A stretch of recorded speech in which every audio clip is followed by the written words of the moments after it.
Bismillahirrahmanirrahim. Assalamualaikum warahmatullahi wabarakatuh.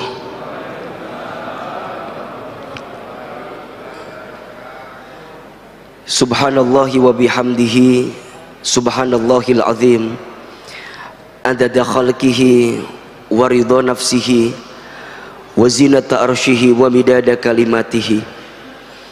Ashhadu an la ilaha illallah wahdahu la syarikalah wa ashhadu anna muhammadan abduhu wa rasuluh. Allahumma salli wa sallim ala rasulillahil karim sayyidina wa syafi'ina wa maulana muhammadin sallallahu alaihi wasallam wa ala alihi wa ashabihi wa man tabi'ahum bi ihsanin ila yaumiddin. Rabbi a'udzubika min hamadzati syayatin wa a'udzubika rabbi ayyahdurun. Subhanaka la ilma lana illa ma 'allamtana innaka antal alimul hakim. La haula wala quwwata illa billahil aliyyil azim. Shadaqallahul azim wa sadaqa rasuluhul karim, amma ba'du. Yang sama kita hormati dan kita muliakan para alimil ulama, para kiai, para ustadz, para guru yang ada di Masjid An-Nabawi.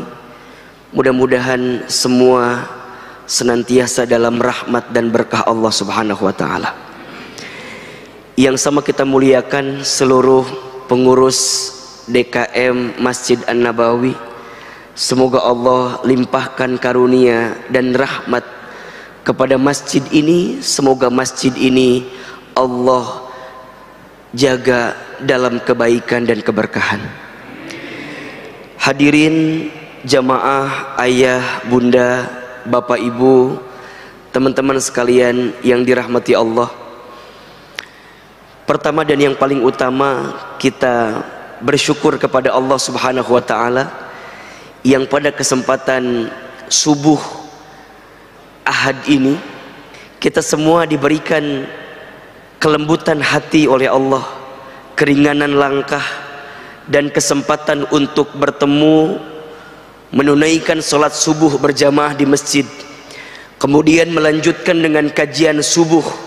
Mudah-mudahan kita semua mendapatkan rahmat dan kasih sayang Allah subhanahu wa ta'ala. Ada pesan yang begitu indah yang disampaikan oleh Nabi SAW berdasarkan hadis riwayat At-Tirmidzi untuk ayah, bunda, bapak, ibu yang menunaikan sholat subuh berjamaah di masjid, kemudian melanjutkan dengan taklim hingga datangnya waktu fajar. Apa kata Nabi?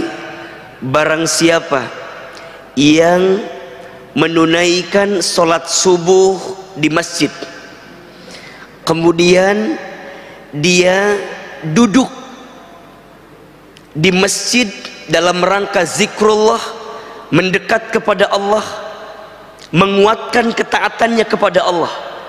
Dia sholat di masjid, kemudian dia duduk di situ. Sampai kapan? Sampai datangnya waktu syuruk, sampai terbit matahari. Setelah itu kemudian dia sholat 2 rakaat, maka di saat itu dia mendapatkan pahala seperti pahala haji dan umrah, taman, sempurna, sempurna, sempurna. Masya Allah. Maka di awal pertemuan ini saya menguatkan kebersamaan kita, menguatkan pertemuan kita.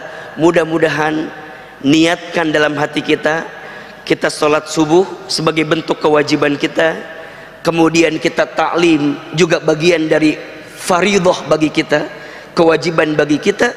Mudah-mudahan nanti selepas dari sini kita tunaikan 2 rakaat sholat. Setelah itu semoga kita mendapatkan pahala haji dan umroh sempurna. Amin amin ya rabbal ya rabbal alamin. Bapak Ibu yang dirahmati Allah, senang hari ini saya diberikan kesempatan untuk bisa bersilaturahim kembali di Masjid An-Nabawi. Ini pertemuan yang kedua bagi saya. Pertemuan yang pertama waktu itu mengisi kajian mabit di akhir tahun 2021. Kemudian ini pertemuan saya yang kedua di Masjid An-Nabawi. Mudah-mudahan hadirin yang dirahmati Allah bisa menerima pertemuan ini sehingga kita bisa mendapatkan manfaat terbaik dari apa yang kita hadirkan saat ini. Mungkin ada di antara Bapak Ibu yang pernah melihat wajah saya. Ada yang pernah melihat di TikTok biasanya, atau di Instagram mungkin, atau mungkin di televisi. Perkenalkan, nama saya Hilman Fauzi.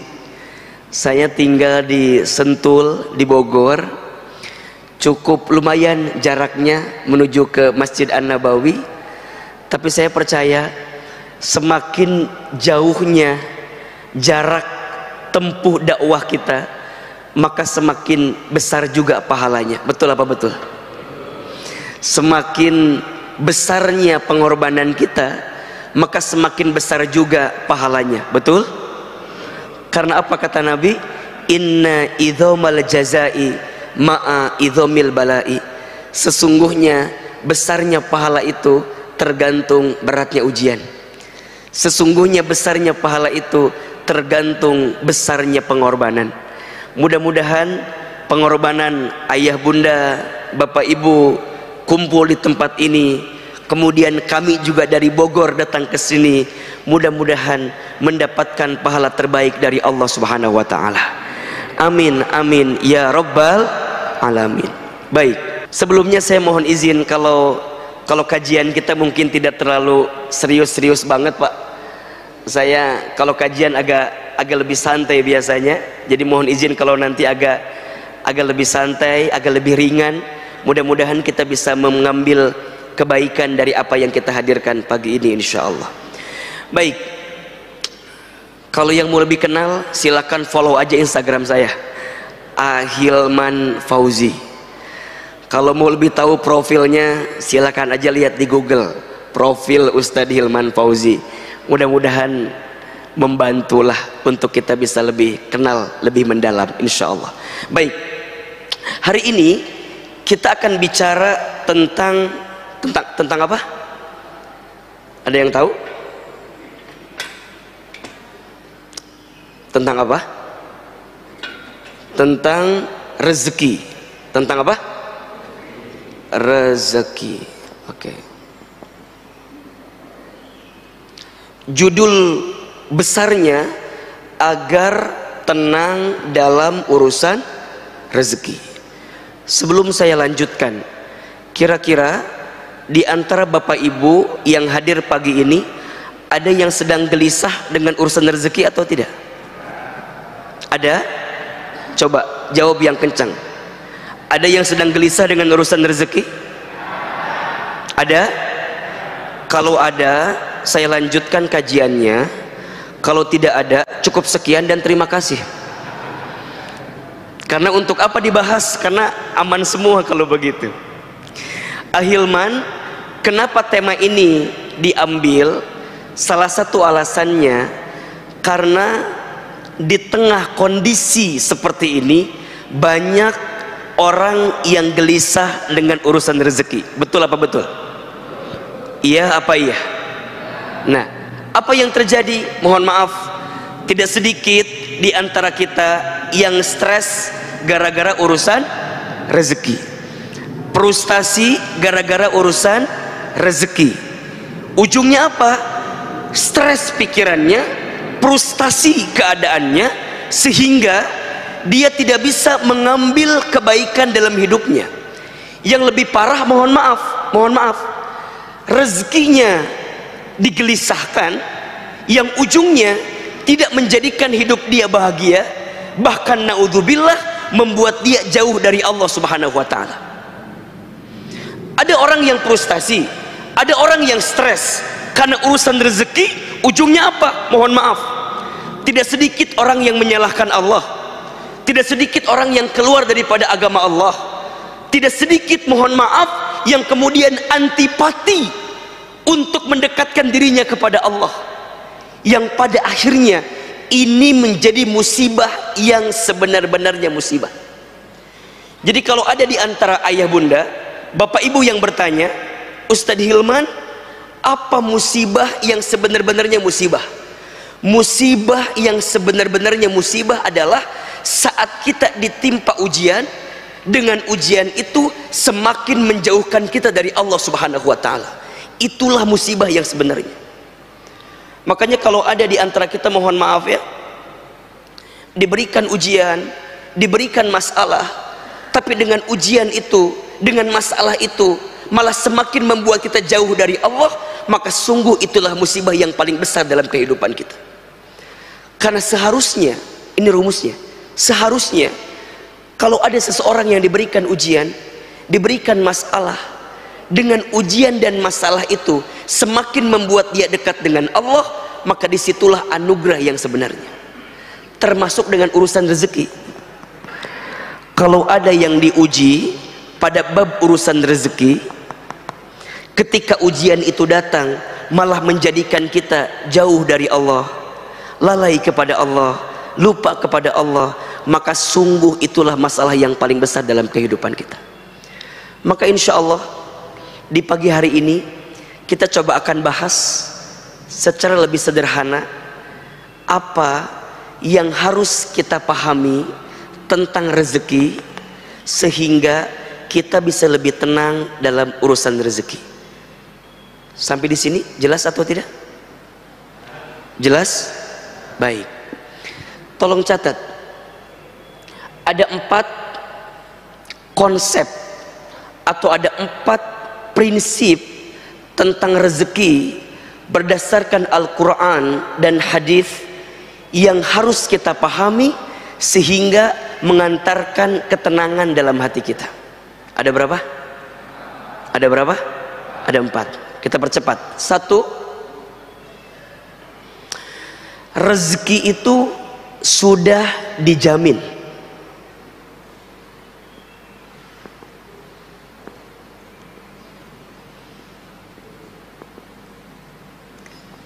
Oke. Yang pertama apa? Ulangi, yang pertama apa? Rezeki sudah dijamin. Keterangannya ada di Quran surat Hud, surat ke-11 ayat 6. Silakan dibuka. Surat apa? Surat Hud ayat 6. Silakan yang bawa mushaf Quran, silakan dibuka Al-Qurannya. Yang ada aplikasi di handphonenya, yang ada Qurannya, silakan dibuka. Surat apa tadi? Hud ayat berapa? Ayat 6. Rezeki sudah dijamin. A'udzubillahi minasyaitonirrajim. Bismillahirrahmanirrahim. Perhatikan dengan iman. Wa ma min dabbatin fil ardi illa 'alallahi rizquha wa ya'lamu mustaqarraha wa mustaudaha kullun fi kitabim mubin. Ada ayatnya atau tidak? Ada ayatnya? Ada. Ayo kita bedah sedikit demi sedikit. Di ayat itu Allah Subhanahu wa ta'ala berfirman, wa ma min dabbatin fil ardi, dan tidak ada makhluk yang bernyawa, yang bergerak, yang hidup fil ardi, di muka bumi. Oke, ya, illa, kecuali alallahi rizquha, dijamin oleh Allah rezekinya. Jelas ayatnya? Ada ayatnya? Tidak ada satu makhluk pun. Bahkan jika kita menggunakan terjemahan yang lebih rinci, dabbah itu dipahami dengan makhluk yang melata, dengan makhluk yang melata. Jadi Allah ingin gambarkan kepada kita, hei manusia, makhluk yang melata saja, kira-kira begitu, makhluk yang melata saja, yang mungkin terbatas pergerakannya, yang mungkin terbatas kemampuannya, yang mungkin terbatas segala organ tubuh dalam dirinya, apa kata Allah? Fil ardi, selama dia hidup di muka bumi, illa 'alallahi rizquha, dijamin oleh Allah rizkinya. Makhluk yang melata aja rizkinya ada, apalagi manusia. Ayo kita jelaskan, makhluk yang melata itu contohnya apa kira-kira? Apa? Buaya? Meni langsung buaya. Coba tuh yang agak-agak ringan dulu, jangan langsung buaya. Apalagi contohnya kira-kira? Apa? Cicak. Setuju ya? Oke. Ahilman mau tanya, cicak ada rizkinya atau tidak? Cicak ada rizkinya? Oke. Rizki cicak itu apa? Nyamuk. Kata siapa? Kata lagu kan ya? Oke. Cicak di mana kerjanya? Cicak di mana kerjanya? Di dinding. Apa pekerjaan cicak? Oke. Cicak, cicak di dinding, diam, diam merayap.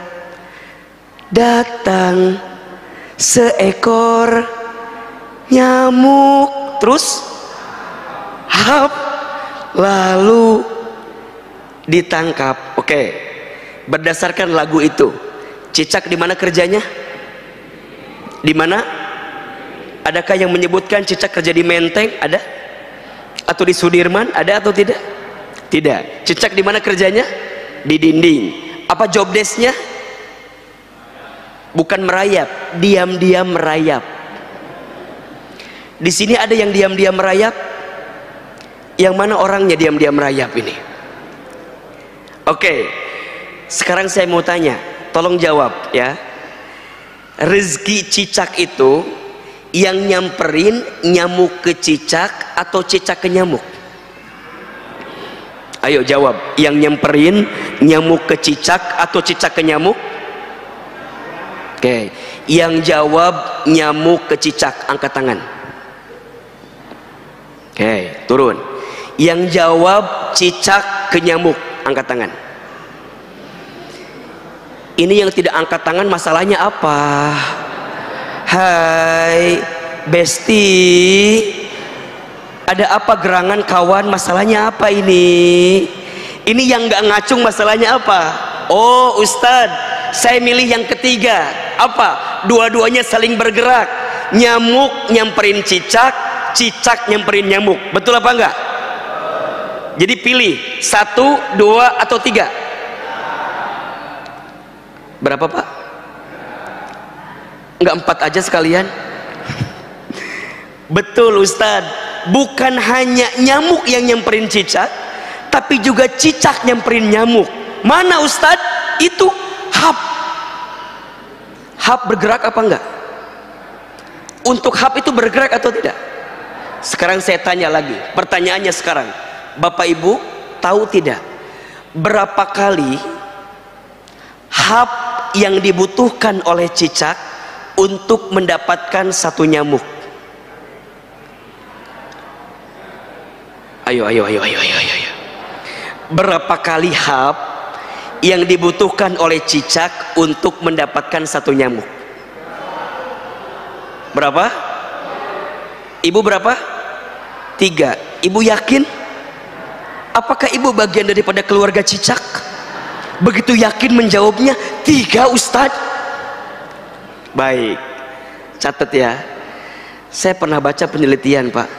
Ternyata cicak itu kurang lebih setidaknya membutuhkan 92 kali hap untuk dapetin satu nyamuk. Kalau nggak percaya nanti malam bergadang ya, lihat bagaimana cicak, bener nggak 92 kali? Sekarang saya nanya, yang kedua pertanyaannya. Tadi cicak berapa kali butuh hapnya? Berapa kali? Simpenlah banyak-banyak, betul? 90 kali. Pertanyaan saya, mengapa cicak bisa konsisten melakukan gerakan diam-diam merayap dengan kondisi yang terbatas, bahkan kemudian dia hap sebanyak 90 kali lebih? Mengapa cicak bisa konsisten? Kalau bahasa kitanya, mengapa cicak bisa istiqomah? Gitu ya kira-kira ya, untuk hap sebanyak 92 kali. Kenapa coba? Kenapa? Baik, ini kata kuncinya, illa 'alallahi rizquha, karena cicak yakin rizkinya dijamin sama siapa? Dijamin sama siapa? Pertanyaannya, cicak aja yakin. Halo, halo. Kalau saya bilang halo, jawab hai ya. Halo, hai. Cicak tadi berapa kali hapnya? 92. Kenapa bisa konsisten begitu? Karena cicak apa? Yakin rizkinya siapa yang menjamin? Cicak aja yakin bisa konsisten dengan rizkinya. Mengapa kita manusia tidak yakin kalau Allah menjamin rizki kita? Maka mohon maaf, jika ada di antara Bapak Ibu, teman-teman sekalian yang hari ini sedang galau dengan rezeki, tolong catat baik-baik.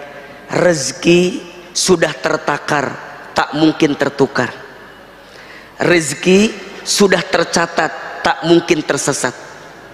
Rezeki sudah dijamin, tak mungkin diambil orang lain. Catat, status hari Senin itu.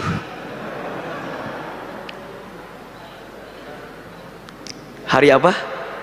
Hari Senin. Rezeki sudah tertakar, tak mungkin tertukar. Rezeki sudah tercatat, tak mungkin tersesat. Rezeki sudah dijamin, tak mungkin diambil orang lain. Berarti apa Ustaz? Illa 'alallahi rizquha. Yang menjamin rezeki kita siapa? Allah. Yang mengatur rezeki kita siapa? Allah. Yang menakar rezeki bagi kita siapa? Allah. Pertanyaannya, mengapa kita masih tidak yakin dengan rezeki kita? Berarti apa Ustaz? Selama kita hidup, kata kuncinya, selama kita hidup di muka bumi, maka selama itulah masih ada catatan rezeki untuk kita. Dan itu pun pula yang langsung disebutkan oleh Nabi SAW. Apa kata Nabi? Ya ayuhan nas, wahai manusia, inna ahadakum lan yamuta hatta yastakmila rizquhu. Sesungguhnya kamu sekalian tidak akan pernah mati, tidak akan pernah wafat, hatta yastakmila rizquha, sampai sempurna rizkinya. Itu siapa yang bilang? Siapa yang bilang? Rasulullah Shallallahu Alaihi Wasallam. Kita tidak akan pernah wafat, tidak akan pernah mati sampai sempurna rizkinya. Fala tastabti'ur rizqa, maka jangan pernah berpikir rizkimu tidak ada. Kenapa? Karena selama engkau hidup, selama itulah Allah menjamin rizki untuk kita. Berarti mohon maaf, kalau hari ini kita masih bisa bernafas, masih ada rezeki atau tidak? Masih. Kalau hari ini kita masih bisa membuka mata, masih ada rezeki atau tidak? Masih. Maka tolong catat baik-baik ya, ayah, bunda, jamaah yang dirahmati Allah. Kalau pagi hari ini kita masih bisa bernafas, Allah masih berikan usia, kita masih bisa membuka mata, kita masih bisa menggerakkan diri kita, maka di saat yang bersamaan masih ada catatan rezeki untuk kita. Mohon maaf, jangan pernah berpikir rizkimu hilang, jangan pernah berpikir rizkimu tidak ada. Rizkimu ada, tapi hatimu yang seringkali sempit melihat rizki itu. Hidup ini mudah, yang sulit pikiran kita. Rizki itu lapang, yang sempit hati kita. Hidup ini murah, yang mahal gengsi kita. Catat status hari Selasa itu ya. Maka ini yang pertama, Ahilman kuatkan kepada yang hadir hari ini konsep pertama yang langsung disampaikan oleh Allah dalam Al-Quran, rezeki sudah dijamin. Kalau rezeki sudah dijamin, berarti ada yang menjamin atau tidak? Ada. Maka jangan khawatirkan sesuatu yang sudah dijamin. Nah, ini konsepnya nih. Jangan mengkhawatirkan sesuatu yang sudah dijamin. Rizki itu sudah dijamin. Yang belum dijamin apa, Ahilman? Yang belum dijamin adalah rizki kita itu berkah atau tidak. Itu yang belum dijamin. Dengan rizki itu jadi amal soleh atau tidak, itu yang belum dijamin. Dengan rizki itu kita bersyukur atau tidak, itu yang belum dijamin. Sedangkan rizkinya sudah dijamin, tapi keberkahan rizkinya belum dijamin. Apakah rizki saya mengantarkan ke surga atau tidak ya Ustadz? Itu. Apakah rizki saya yang saya dapatkan bisa meningkatkan iman saya atau tidak ya Ustadz? Bisa menambah amal soleh saya atau tidak ya Ustadz? Bisa menambah kebaikan atau tidak ya Ustadz? Maka mohon maaf, jangan sibuk dengan berapa banyak rizkimu, tapi sibuklah seberapa berkah rizkimu. Karena itu yang menjadi ketenangan dalam kehidupan kita. Hanya konsep awalnya kita harus meyakini dulu kalau rizki sudah dijamin oleh siapa? Oleh Allah. Maka nanti masuk konsep yang kedua. Apa? Konsep yang kedua itu rezeki harus dijemput. Apa yang kedua? Rezeki harus dijemput. Ustadz, kan rizki udah dijamin. Iya, tapi mohon maaf, walaupun rizki sudah dijamin, tetap kita diperintahkan untuk menjemput rizki itu. Jadi menjemput rizki ini perintah siapa? Perintah siapa? Perintah Allah. Kenapa di sini Ahilman menyampaikan kalimatnya dijemput, bukan dicari? Sekarang saya mau tanya, dijemput dengan dicari beda atau sama? Beda. Di mana bedanya? Biar cepat jawab aja, di situ gitu ya. Di mana bedanya? Di situ. Ahilman, apa bedanya dijemput dengan dicari? Kalau dijemput itu sudah ada, kalau dicari belum tentu ada. Konsepnya rizki sudah ada, betul? Tinggal tugas kita apa? Menjemput rizki itu. Nah sekarang pertanyaannya, kalau ada orang yang tahu rizkinya ada, tapi mohon maaf, dia tidak bisa mendapatkan rizki itu, kira-kira yang salah apa? Yang salah apa? Yang salah rizkinya atau cara menjemputnya? Saya ulangi, Bapak tahu ada orang di situ. Misalnya, Ustadz tahu ada orang janjian di daerah kita nih? Bandar Wijaya. Oke. Ustadz tahu di situ tempatnya. Tapi saya malah ambil jurusan ke Bekasi, nyambung apa enggak? Ketemu apa enggak? Enggak kan? Berarti yang salah orang yang saya mau jemput atau salah saya yang menjemputnya?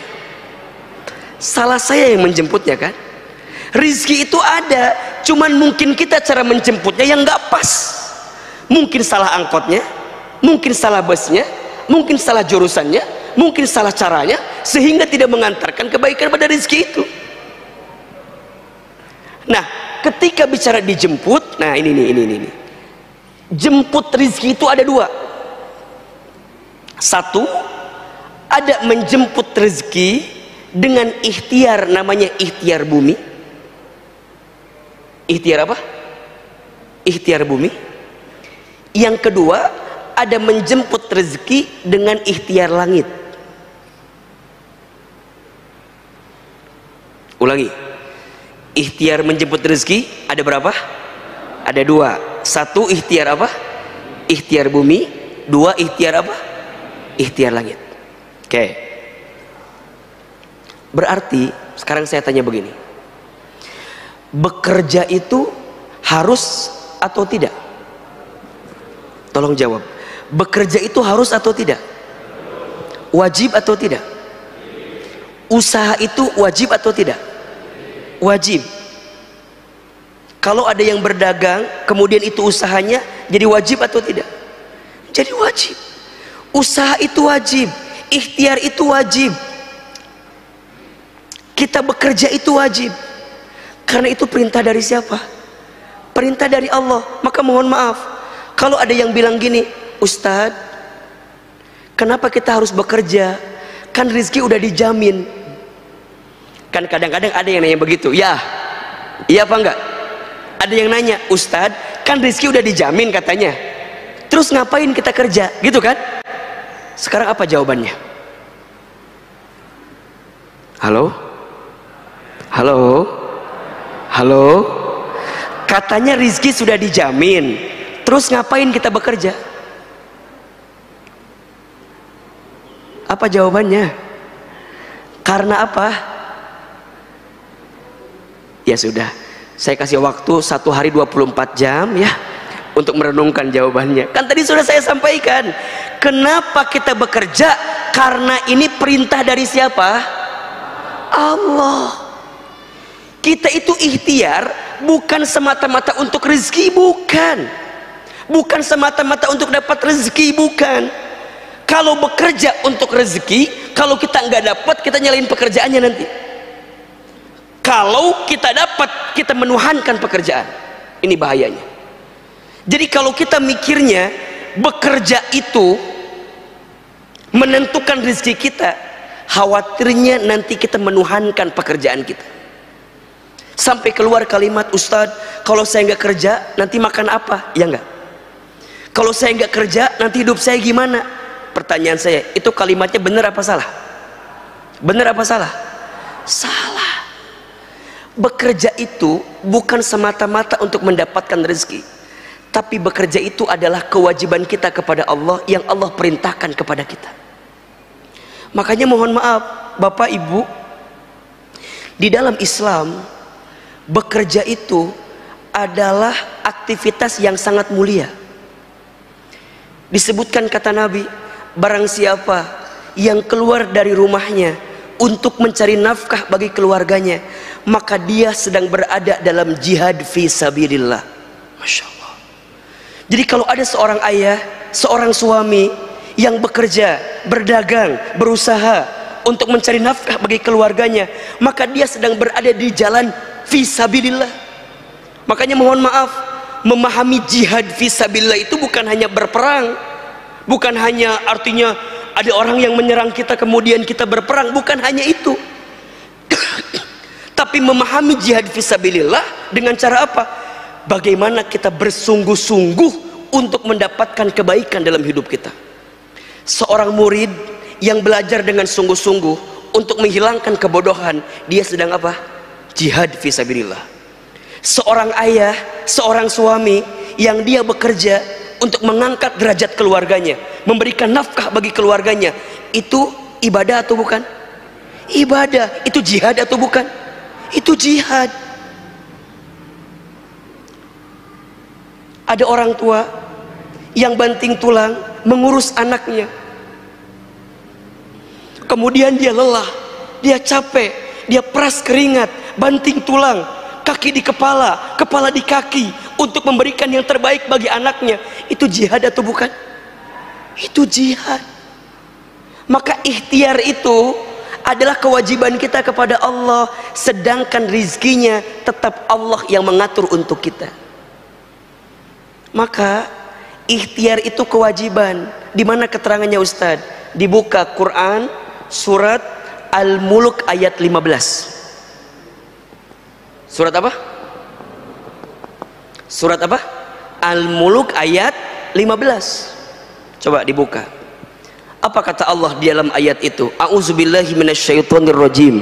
Bismillahirrahmanirrahim. Huwallazi ja'ala lakumul arda dalulan famshu fi manakibiha wa kulu min rizqih wa ilaihin nusur. Perhatikan kalimatnya. Huwallazi, dialah Allah, ja'ala lakumul arda, yang menjadikan bumi ini zalulan, luas dan mudah untuk kamu jelajahi. Apa perintahnya?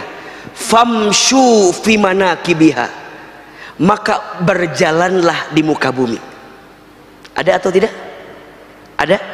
Kalau bahasa lainnya, maka ikhtiarlah, maka berusahalah, maka bekerjalah. Kemudian apa? Wakulu min rizki, dan makanlah sebagian yang Allah rizkikan kepada kamu sekalian. Perhatikan ayat ini. Berarti bekerja itu kewajiban atau bukan? Berusaha itu kewajiban atau bukan? Berikhtiar itu kewajiban atau bukan? Kewajiban. Maka mohon maaf, Islam bukan agama yang mengajarkan bermalas-malasan. Islam bukan agama yang mengajarkan kita untuk tidak berikhtiar dalam penuh kebaikan. Justru Islam adalah agama yang sangat mengajurkan umatnya untuk apa? Untuk bekerja dengan baik, untuk bekerja dengan profesional, untuk bekerja dengan disiplin, untuk bekerja dengan baik. Kenapa? Karena ini bagian daripada ikhtiar kita menjemput rezeki.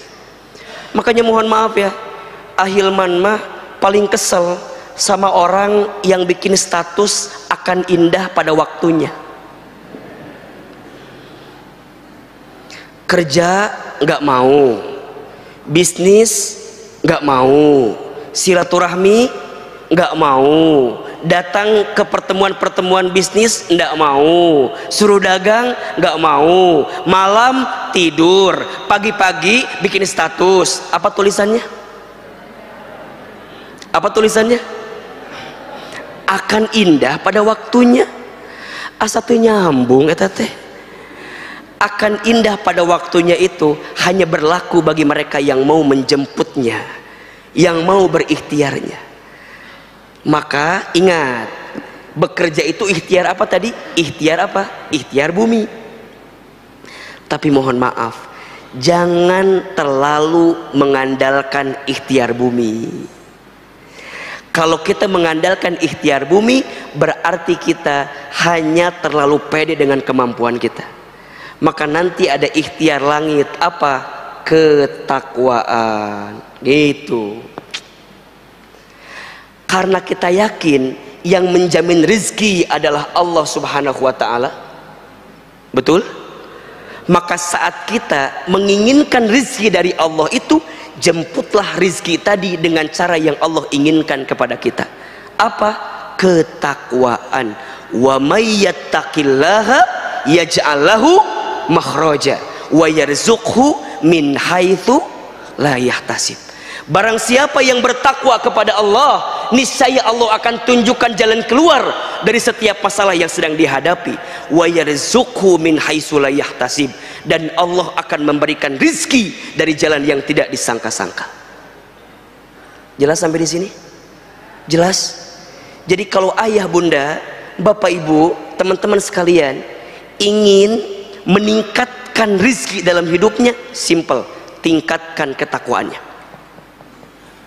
Ini rumus bukan kata Ahilman, langsung Allah sebutkan dalam Al-Quran. Ustadz, apa itu takwa?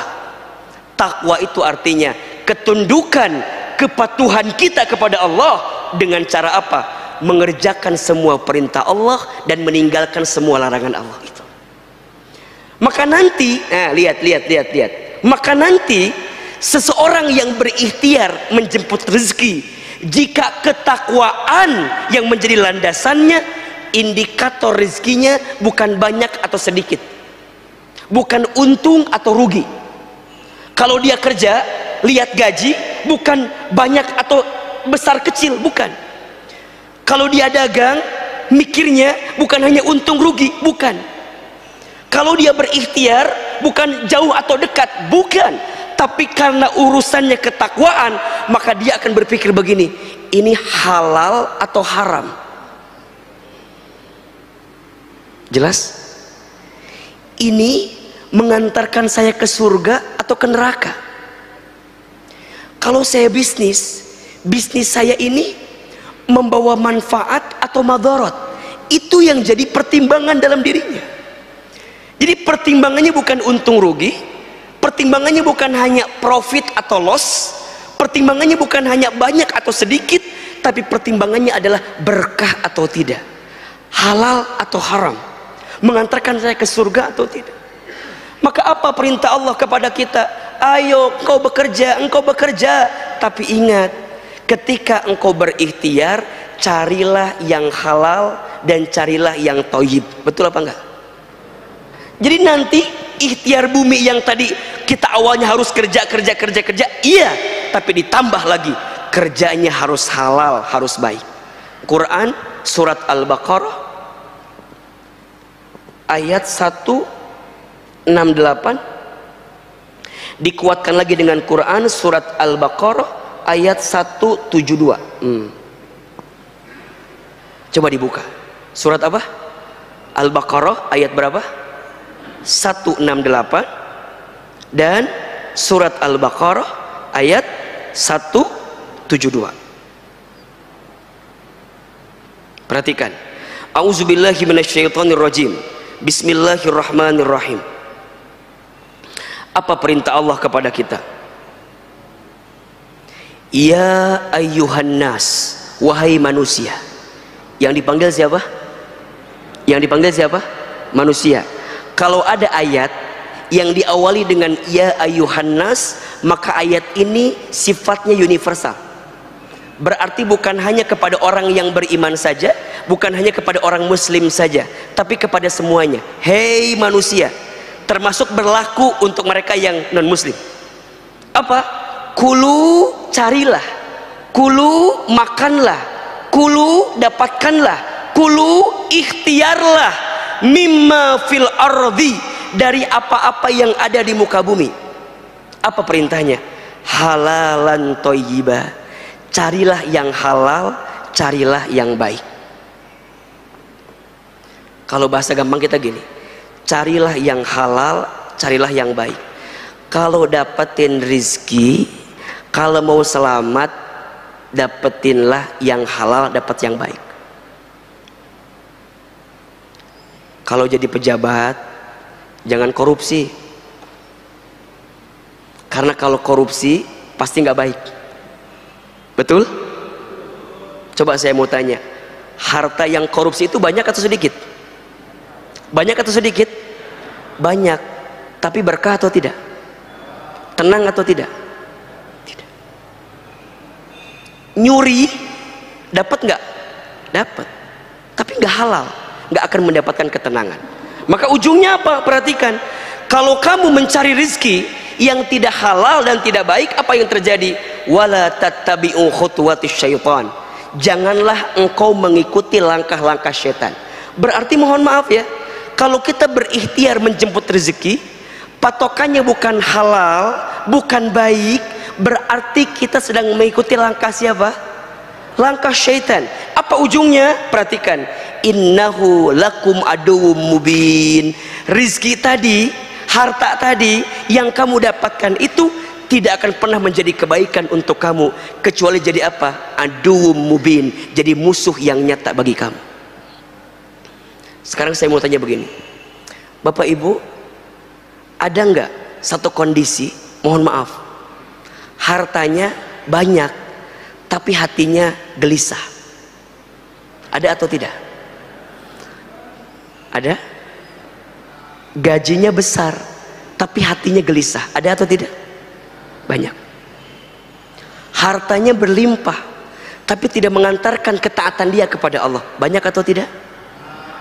Kalau ada yang semisal itu, tolong catat baik-baik, evaluasi. Mungkin harta kita tidak berkah.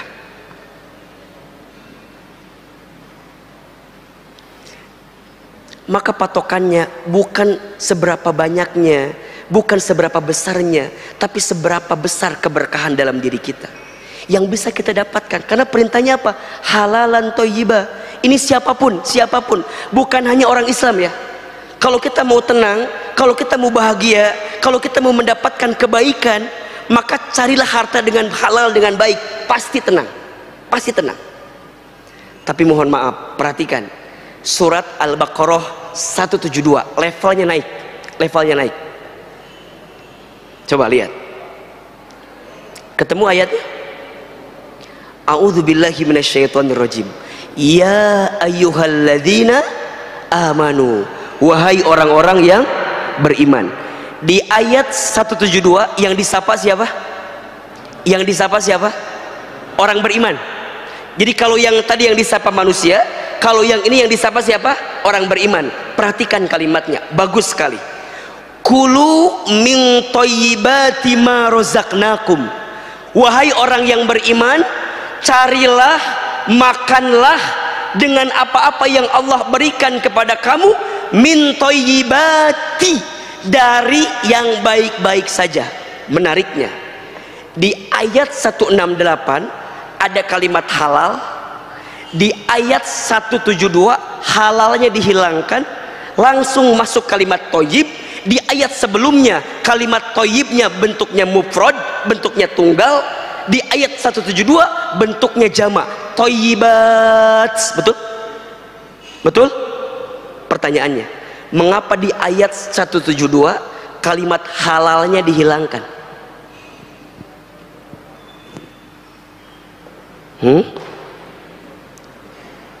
Yang disapa tadi siapa? Yang disapa siapa?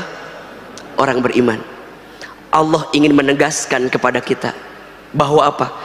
Kalau orang beriman udah pasti akan ngambil yang apa? Yang halal. Masya Allah. Kalau orang beriman udah pasti ngambil yang halal. Jadi kalau ada orang yang mengaku beriman tapi masih hobi dengan yang haram, maka dipertanyakan imannya. Karena bagi orang beriman sudah tidak usah lagi ditanyakan mengambil yang mana ya, ngambil yang mana, udah pasti yang haram dia tinggalkan, yang halal dia ambil. Sehingga apa ujungnya? Min thayyibat. Mungkin yang didapatkan sedikit, tapi thayyibat, memberikan kebaikan yang banyak. Itu poinnya tuh. Kalau tadi masih orientasinya halal, baik, tapi kalau orang beriman, ketika makin kuat imannya, makin kuat ketakwaannya, ya, dia mencari yang halal. Tidak penting berapa banyak dia dapatkan, karena yang paling penting Allah berikan kebaikan kepadanya. Maka nanti apa kuncinya? Lanjut kalimatnya, washkuru lillah in kuntum iyyahu ta'budun. Dan bersyukurlah kamu kepada Allah, ya, jika kamu adalah orang-orang yang menyembah Allah, jika kamu adalah orang yang mau disebut sebagai hamba Allah subhanahu wa ta'ala. Jadi saya mau tanya, bagi orang beriman ada yang kurang atau tidak? Bagi orang yang beriman ada yang kurang atau tidak? Halo, ada atau tidak? Mohon maaf, bagi orang beriman tidak ada kata kurang dalam urusan rezeki. Karena bagi orang beriman semuanya cukup yang Allah berikan kepada kita. Betul atau tidak? Betul atau tidak? Coba saya mau tanya, ada tidak yang kurang? Kalau kita beriman ya, saya tanya nih, ada atau tidak yang kurang yang Allah berikan kepada kita? Ada atau tidak? Demi Allah, tidak ada yang kurang yang Allah berikan kepada kita. Tidak ada yang kurang. Yang kurang siapa Ustadz? Yang kurang bukan Allah, yang kurang bukan pemberian Allah, tapi yang kurang kita saja. Ustadz, kita kurang apa? Mohon maaf, kita ini dikasih nikmat kurang syukur, dikasih ujian kurang sabar, ketika beramal kurang ikhlas, ketika ada takdir kurang ridho, kalau dikumpulin kurang ajar. Betul apa betul? Dikasih nikmat kurang apa? Jawab, kurang apa? Kurang syukur. Dikasih ujian kurang apa? Kurang sabar. Ketika beramal kurang apa? Kurang ikhlas. Ketika ada takdir kurang apa? Kurang ridho. Kalau dikumpulin kurang apa? Ulangi lagi. Dikasih nikmat kurang apa? Kurang syukur. Dikasih ujian kurang apa? Kurang sabar. Ketika beramal kurang apa? Kurang ikhlas. Ketika ada takdir kurang apa? Kurang ridho. Kalau dikumpulin kurang apa? Siapa itu? Ada orangnya di sini, ada. Yang mana orangnya? Jawab atuh. Saya. Siapa orangnya? Siapa orangnya? Tidak ada yang kurang. Selama engkau menjemput rezeki, maka selama itu Allah berikan kebaikan kepada kita semua. Maka ingat, ikhtiar menjemput rezeki itu ada dua. Ada ikhtiar bumi, cari yang halal, cari yang thayyib. Ada ikhtiar langit, tingkatkan ketakwaan kita kepada Allah, maka Allah akan berikan rezeki kepada kita. Jelas sampai di sini? Ustadz, kalau ketakwaan bisa meningkatkan rezeki, berarti kemaksiatan bisa menghambat rezeki. Insya Allah. Saya ulangi, kalau ketakwaan bisa meningkatkan rezeki, berarti kemaksiatan bisa menghambat rezeki. Mohon maaf, mengapa ada yang diuji? Mohon maaf ya, ada orang yang hartanya Masya Allah berlimpah, tapi keluarganya tidak rukun, anak-anaknya tidak soleh-soleha. Coba tanyakan, mungkin masih ada harta yang tidak baik yang kita makan, sehingga mengantarkan sesuatu yang tidak baik juga dalam kehidupan kita. Betul atau tidak? Apa kata Nabi? Tidak akan pernah tumbuh daging dari harta yang tidak halal. Yang ada adalah kegelisahan, kekecewaan, ketidaktenangan, sehingga mengantarkan keburukan dalam kehidupan kita. Maka Bapak Ibu sekalian yang dirahmati Allah, prinsip yang kedua, rizki harus dijemput. Bagaimana cara menjemputnya? Ada dua. Ikhtiar buminya diperbaiki, ikhtiar langitnya dikuatkan, ketakwaan kepada Allah Subhanahu wa taala. Ustadz, apa di antara amalannya? Catat ini ya. Ada 5S. Ada berapa? 5S jalan ketakwaan yang bisa kita tingkatkan untuk memudahkan rezeki kita. Ada berapa tadi? 5S. S yang pertama, sholat. Apa? Sholat. Ayah bunda, bapak ibu, jika ingin baik rezekinya, perbaiki sholatnya. Ini rumus, ini rumus. Kalau rezekinya ingin tambah baik, perbaiki apa? Sholatnya. Langsung rumus ini disebutkan di dalam Al-Quran, surat Toha ayat 132. Surat apa?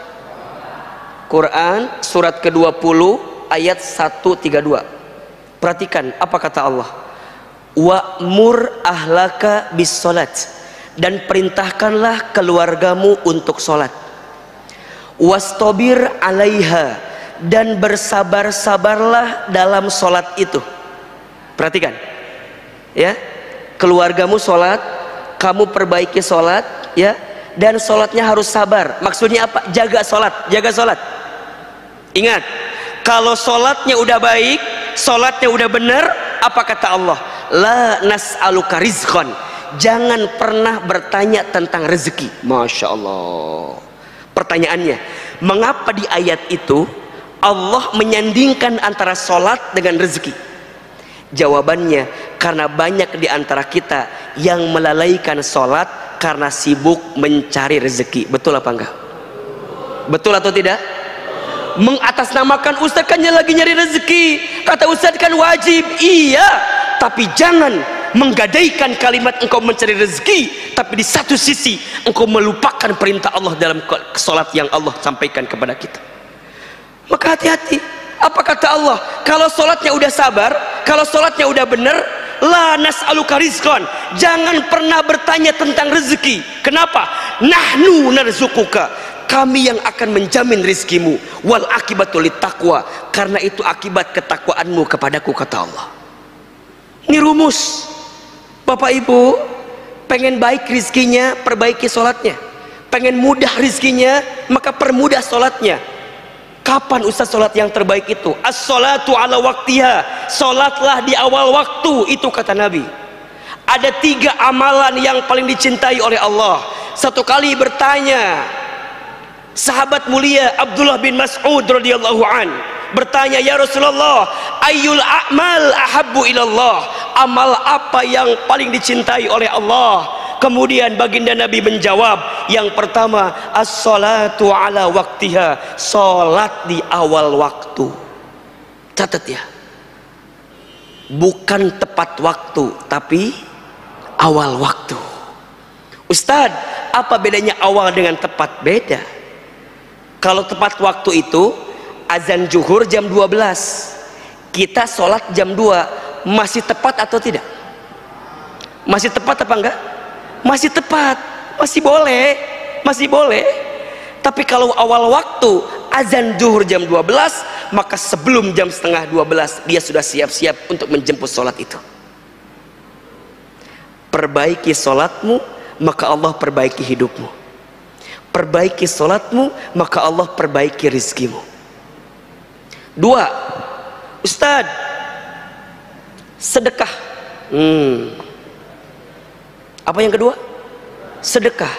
Mana qasat min malin sedekah, tidak akan pernah berkurang harta yang disedekahkan. Ingat, ada prinsip hidup namanya terima kasih. Apa namanya? Terima kasih. Apa maksudnya? Catat ya. Seberapa banyak yang ingin kamu terima tergantung seberapa banyak yang kamu kasih. Catat, status hari Rabu itu ya. Terima kasih. Seberapa banyak yang ingin kamu terima tergantung seberapa banyak yang kamu kasih. Ustadz mau tanya, Bapak Ibu pernah nggak dengar ada orang yang dermawan tiba-tiba miskin? Ada apa enggak? Asa nggak ada. Yang pelit miskin ada apa enggak? Ada. Ada. Yang dermawan miskin asa nggak ada. Tapi kalau yang Ustadz dia mah pelit, nah sekarang miskin, itu ada. Maka percayalah, setiap sodakoh yang kita berikan, maka di saat itu Allah akan lipat gandakan kebaikan untuk kita. Sodakoh menghapuskan dosa, sodakoh menghilangkan mencegah bala, sodakoh mengangkat kemuliaan, sodakoh memudahkan urusan, dan sodakoh melancarkan setiap permintaan kita. Ini teman-teman milenial, ada yang belum nikah nggak? Ada yang belum nikah? Yang mana orangnya? Antum kemana aja? Ini yang belum nikah nih, ayo, bentar lagi Ramadan. Emang nggak malu ditanya mulu kapan nikah pas Ramadan? Ayo, nggak enak sama yang lain, berakit-rakit ke hulu, berenang-renang ke tepian, yang lain sudah pada ke penghulu, kok kamu masih buka sahur sendirian? Nah, ayo. Nih, yang lebih pusing urusan jodoh, ayo jemput dengan cara apa? Sedekah. Naikin lagi levelnya. Ustadz, S yang ketiga apa? Silaturahmi. Apa? Silaturahmi. Jangan diem-diem baik apa? Kata orang tua dulu, banyak teman, banyak rezeki, betul nggak? Banyak relasi, banyak rezeki, betul? Ternyata orang tua kita bilang bukan dari dia, tapi langsung dari Nabi SAW. Apa kata Nabi? Man ahabba an yubsatalahu fi rizkihi wa yunsa'alahu fi atharihi falyasil rahimahu. Barang siapa yang mau dilapangkan rezekinya, dipanjangkan umurnya, maka sambungkan silaturahmi. Insyaallah. Yang keempat, saum, puasa. Puasa menahan al-imsak, menahan dirimu untuk tidak melakukan sesuatu yang buruk, betul?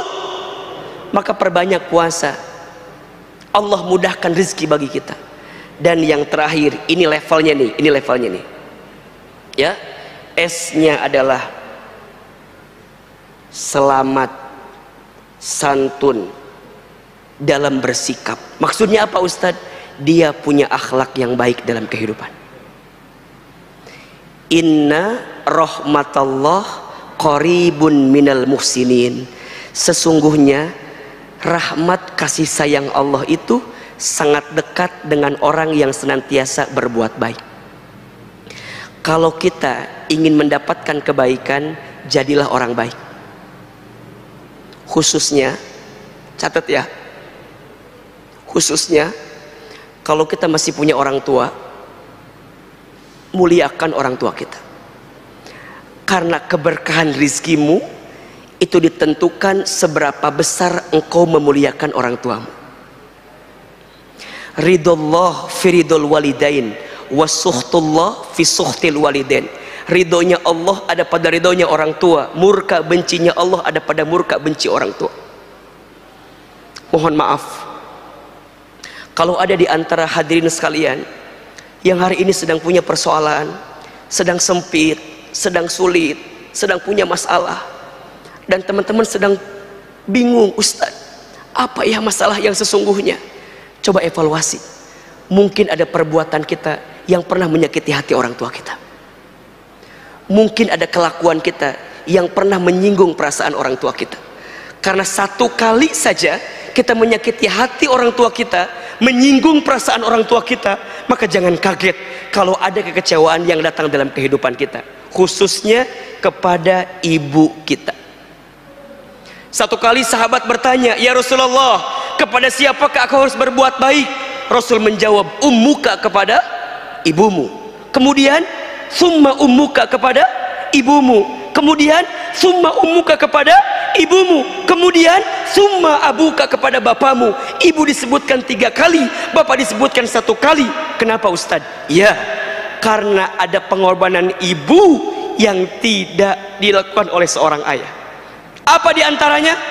Ustadz sering bilang, ada 5 air yang dikeluarkan oleh seorang ibu yang tidak akan bisa digantikan oleh anaknya. Ada berapa? Ada 5 air yang dikeluarkan oleh seorang ibu bagi anaknya yang tidak akan bisa digantikan oleh anaknya. Apa diantaranya Ustadz? 1, air ketuban saat ibu mengandung anaknya. 2, air darah saat ibu melahirkan anaknya.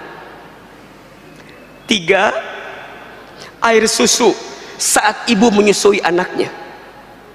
4, air keringat saat ibu merawat membesarkan anaknya. 5, air mata saat ibu menangis mendoakan anaknya. Mohon maaf bos, mohon maaf bapak ibu, boleh jadi hari ini kita sukses, hari ini kita hebat, bukan karena hebatnya kita, tapi karena hebatnya doa orang tua kita, karena hebatnya doa ibu kita. Maka jangan kaget kalau ada orang, kalau ada anak yang lupa berbakti sama orang tuanya, kalau ada anak yang lupa memuliakan orang tuanya, maka jangan kaget. Cek, itu urusan dunianya Allah porak-pogandakan, habis. Kenapa? Dia lupa menjemput keramat terbaik dalam hidupnya. Siapa? Orang tua. Maka ini anak-anak saya, adik-adik saya nih yang milenial khususnya, kalau antum rezekinya pengen lancar, pengen mudah, karirnya bagus, udah sayangi orang tua kita, muliakan orang tua kita. Karena Ahilman sangat percaya dengan izin Allah, apa yang hari ini saya dapatkan itu hasil daripada kebaikan orang tua saya. Sedikit saya cerita ya, saya itu waktu kecil bisa dibilang nakal lah begitu. Tapi ibu saya suka bilang, nanti Iman bakal jadi ustadz ya, mama doain.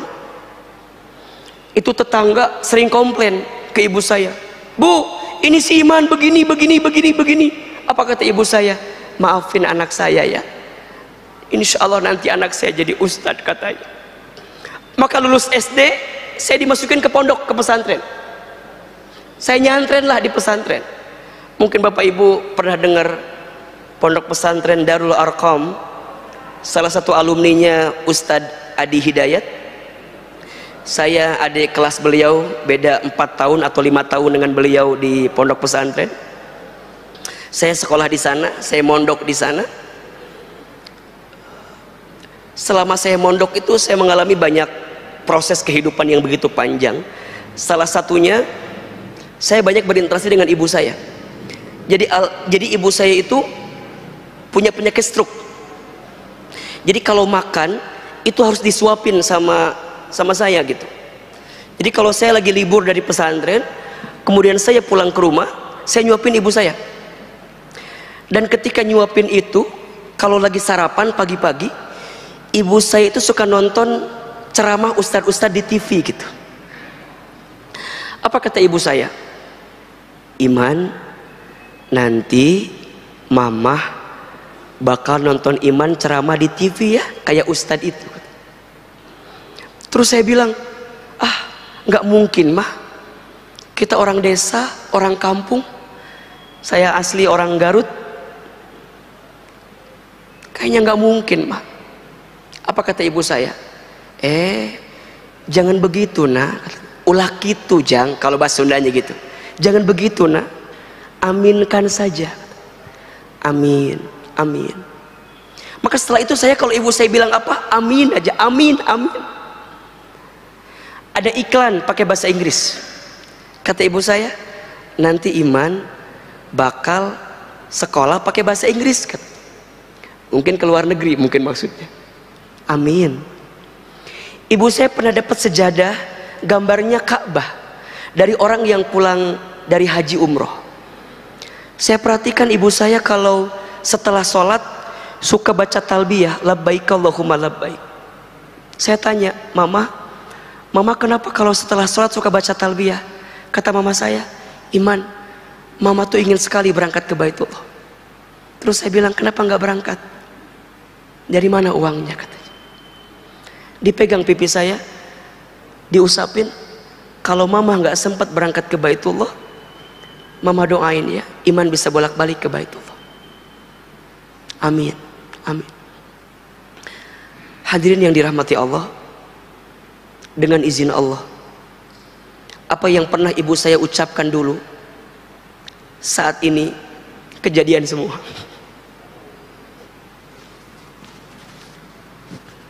Ibu saya pernah bilang, nanti Iman, Mama akan lihat ceramah di TV katanya. Dengan izin Allah kejadian hari ini ya. Mungkin Bapak Ibu sering lihat di TVRI, salah satu guru yang kita temani, Syekh Fatur Rahman, yang setiap Sabtu pekan pertama malam minggu mengisi juga di sini kajian tasawuf. Mungkin kalau hari Senin Bapak Ibu bisa lihat kita di Trans TV subuh. Kalau saya tanya, itu bukan karena hebatnya saya, tapi karena hebatnya doa ibu saya. Bukan karena hebatnya saya, tapi hebatnya doa ibu saya. Ustadz senang, alhamdulillah, tapi saya sedih. Apa sedihnya? Ibu saya tidak sempat nonton saya di televisi, karena Allah lebih duluan panggil usia ibu saya sebelum saya bisa tampil di televisi. Saya dapat kesempatan berangkat ke Amerika, ke Jepang, ke Kanada dengan izin Allah. Tapi ibu saya tidak pernah tahu kalau anaknya pernah berangkat ke sana, pernah safari dakwah di sana, pernah belajar di sana. Karena ibu saya telah dipanggil usianya oleh Allah lebih duluan sebelum saya bisa berangkat ke sana. Saya bisa berangkat haji umroh dengan izin Allah kapanpun, karena kita pembimbing haji dan umroh. Tapi saya sedih, saya belum sempat bisa menggenggam tangan orang tua saya untuk bisa berangkat ke Baitullah. Tapi percayalah, kalau hari ini rizkimu ingin seperti raja, maka jadikanlah orang tuamu seperti raja. Jika ingin rizkimu mulia, maka muliakanlah orang tuamu, karena saat engkau memuliakan orang tuamu, maka Allah akan muliakan kehidupanmu. Maka jadilah orang baik, jadilah orang baik, jadilah anak yang soleh, jadilah orang yang senantiasa menghadirkan kebaikan, kebaikan, kebaikan. Karena setiap kebaikan akan mengantarkan kebaikan. Hal jazaul ihsan illal ihsan. Tidak ada satu kebaikan pun kecuali balasannya adalah kebaikan. Maka Bapak Ibu sekalian, konsep yang kedua, rizki harus dijemput. Bagaimana cara menjemputnya? Ada dua, ikhtiar bumi, ikhtiar langit. Apa ikhtiar langitnya? Tingkatkan ketakwaan. Apa jenis ketakwaannya? Minimal 5 tadi: salat, sedekah, silaturahim, saum, dan jadilah pribadi yang soleh. Khususnya jika ada seorang anak, jadilah anak yang soleh di hadapan orang tua kita. Masih ada 2 poin lagi, insya Allah kita akan bahas di episode yang akan datang. Semoga masih ada kesempatan untuk bisa mengisi lagi di An-Nabawi. Boleh atau tidak? Masih terbuka? Masih boleh? Baik, mudah-mudahan bermanfaat ya. Pertama, jangan galau lagi, yakin rizki sudah dijamin. Dan yang kedua, rizki harus dijemput. Jemputlah dengan cara yang terbaik. Mudah-mudahan bermanfaat, dan mohon izin tidak ada tanya jawab karena Ahilman mau langsung berangkat ke acara selanjutnya. Semoga Allah berikan kebaikan untuk kita semua. Terakhir, mari kita angkat kedua telapak tangan kita, kita lembutkan hati, kita berdoa kepada Allah Subhanahu wa taala. Semoga Allah memberkahi dan merahmati pertemuan kita saat ini. Istighfar 3 kali. Astaghfirullahaladzim, astaghfirullahaladzim, astaghfirullahaladzim. Angkat kedua telapak tangan kita, tundukkan kepala kita, tutup kedua mata kita. Aminkan dalam hati masing-masing. A'udzubillahi minasyaitonirrajim. Bismillahirrahmanirrahim. Alhamdulillahirabbil alamin. Hamdan syakirin, hamdan naimin. Hamdan yuwafi ni'amahu wa yukafi mazidah. Allahumma sholli ala sayyidina Muhammadin wa ala alihi wa ashabihi ajmain. Allahumma la tada' lana dhanban illa ghafartah, wala hamman illa farajtah, wala maridun illa syafaitah, wala aiban illa satartah, wala dainan illa qadaitah, wala hajatan min hawaijid dunya wal akhirah illa qadaitah wa yassartah. Ya Allah, ya Tuhan kami, tidak ada yang hadir di antara kami pagi ini kecuali kami yang banyak dosa. Engkau ampuni dosa-dosa kami ya Allah. Kami yang banyak salah, Engkau ampuni kesalahan kami ya Allah. Kami yang sering berbuat maksiat, Engkau hapuskan maksiat kami ya Allah. Ya Allah ya Rabbana, berikan kepada kami kesempatan bertobat sebelum kami wafat. Perbaiki diri kami ya Allah sebelum kami kembali kepadamu ya Rabbal Alamin. Ya Allah ya Rabbana, ampuni setiap anggota tubuh kami jika pernah berbuat kesalahan di hadapan. Begitupun dengan sikap kami. Ampuni ya Allah jika ada di antara kami yang pernah durhaka kepada orang tuanya. Ampuni kami ya Allah jika di antara kami ada yang pernah menyakiti hati orang tuanya. Ampuni kami ya Allah jika di antara kami ada yang pernah menyinggung perasaan orang tuanya. Ya Allah, jangan golongkan kami menjadi anak yang durhaka ya Allah. Ya Allah, ampuni dosa orang tua kami ya Allah. Ampuni dosa ayah ibu kami ya Allah. Jika orang tua kami masih hidup, panjangkan umurnya ya Allah. Sehat afiatkan tubuhnya ya Allah. Bahagiakan hari-hari tuanya ya Allah. Dan mampukan kami memuliakan orang tua kami ya Allah. Namun jika orang tua kami sudah wafat, kami mohon ya Allah, lapangkan alam kuburnya. Terima iman Islamnya, ampuni dosa-dosanya, dan kumpulkan kami bersama orang tua kami nanti di surgamu ya Allah. Ya Allah ya Rabbana, kami yang sedang gelisah hatinya, Engkau tenangkan ya Allah. Kami yang sedang punya masalah, Engkau angkat masalah kami ya Allah. Tunjukkan jalan keluar terbaik atas setiap masalah kami ya Allah. Kami yang sedang susah, Engkau mudahkan ya Allah. Kami yang sedang sempit, Engkau lapangkan ya Allah. Kami yang sedang sakit, Engkau sembuhkan ya Allah.